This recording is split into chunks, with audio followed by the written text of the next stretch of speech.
Hello, my name is Teresita Blanco, the Artsy sister, and we're continuing with my sweet vampire Candice. This is the start of chapter 13. Cassandra's final prophecy.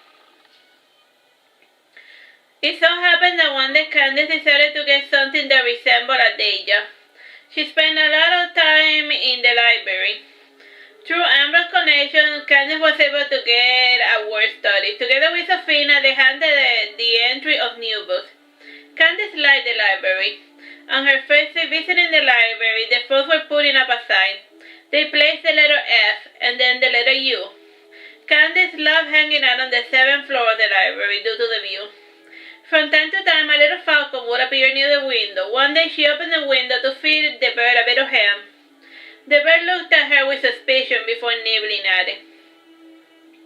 The work in the library for Candice was easy. She would put stickers with the card numbers on all the new books. She would then put them in a card and then send them down to be placed into the library.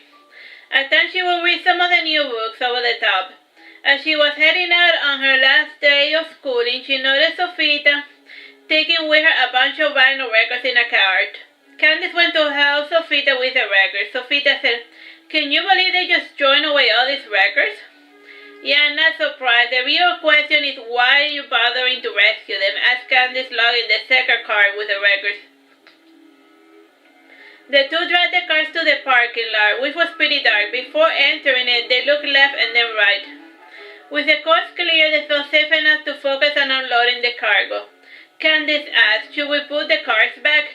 "Nah, that's a stupid job too," said Sofita. "Unless 'cause I'm bored of school. One can only write so many essays before you want to put a bullet right between your eyes. It seems kind of pointless if you ask me," said Candice. "Well, the teachers tend to make student compilations of essays. They get the money and the students get nothing," explained Sofita. She added, "But to be fair, those student loans are not going to pay themselves." The conversation was interrupted by the screech of a strange-looking dove. Sofita reached into her pocket and she brought out a gun and she shot at the bird. Candice said, "I think there was a normal bird."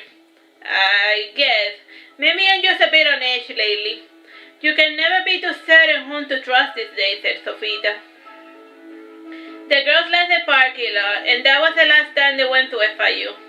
By now, it was 2011. Sofita and Candice were itching to get back to fooling around. Sofita had officially gotten permission to return to the fall